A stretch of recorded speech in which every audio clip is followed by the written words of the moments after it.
Welcome back to my YouTube channel inspired by Prasanna. అందులో ఇద్దరు అమ్మాయిలు ఉన్నారు. వాళ్ళిద్దరూ చాలా క్లోజ్ ఫ్రెండ్స్. ఒక ఆవిడ మాత్రం వెల్ సెటిల్డ్, ఒక ఆవిడ మాత్రం అన్ఫార్చునేట్లీ మ్యారేజ్ అయింది. మ్యారేజ్ అయిన 1 year 2 years లోపల వాళ్ళ హస్బెండ్ ఏయో ప్రాబ్లమ్స్ వల్ల ఎక్స్పైర్ అయిపోయారు. సో ఇంకొక ఫ్రెండ్ ఏమో అమెరికా వెళ్ళిపోతుంది. That is the final day in ఇండియాలో. సో తనకి చాలా బాధ అనిపిస్తుంది. అందుకని ఒకసారి నేను కలిసి నీతో మాట్లాడి కొన్ని విషయాలు డిస్కస్ చేయాలి, నా బాధనంతా షేర్ చేసుకోవాలి, ఎవరికి చెప్పాలో ఏం చెప్పాలో అర్థం కావట్లేదు అని చెప్పేసి చాలా డల్గా ఫోన్ చేసింది.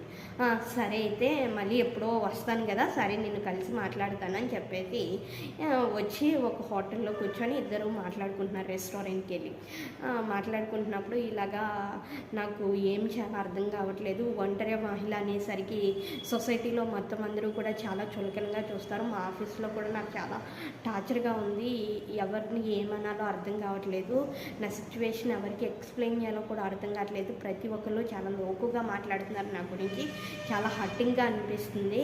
మా ఇంటి ఎదురుగా ఉన్న ఒక ఆవిడ కాంతమ్మ అని ఒక లేడీ ఉంది. ఆవిడైతే ఎర్లీ మార్నింగ్ నేను పాల ప్యాకెట్లకో లేకపోతే ఏదైనా షాప్ పర్పస్కి వెళ్తే పొద్దున్నే ఇలాంటి మొక్కలు చూడాల్సి వస్తుంది అని చాలా వల్గర్ వర్డ్స్ యూస్ చేస్తుంది. నాకు ఇంకా హర్టింగ్గా అనిపిస్తుంది. సో ఆ హౌస్ ఖాళీ చేసి వేరే చోటకి షిఫ్ట్ అయిపోదాం అనుకున్నాను. ఆఫీస్లో వాళ్ళు కూడా మేనేజర్ సమ్ అదర్ పర్సన్స్ కూడా నన్ను ఇబ్బంది పెడుతున్నారు. సో ఏం చాలా అర్థం కావట్లేదు అని చెప్పేసి అంది.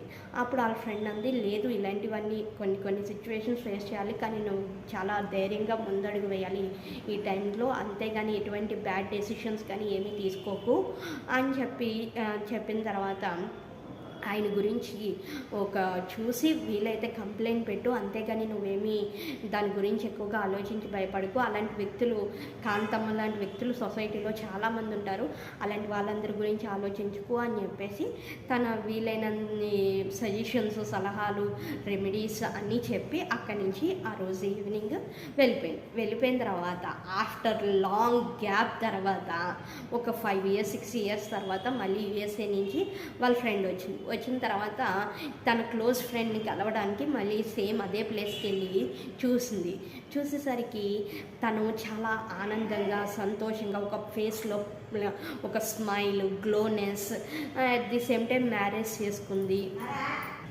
ఫేస్లో గ్లోనెస్తో చాలా కలకలాడుతూ నుడిత మీద కుంకంతో నల్లపూసలు, కాళ్ళకి మెట్టిలు ఇవన్నీ అబ్జర్వ్ చేసి హో అని ఆశ్చర్యపోయి ఏంటి మ్యారేజ్ చేసుకున్నావా అని అడిగింది. చేసుకున్నాను, ఒక వ్యక్తి ఆఫీస్లో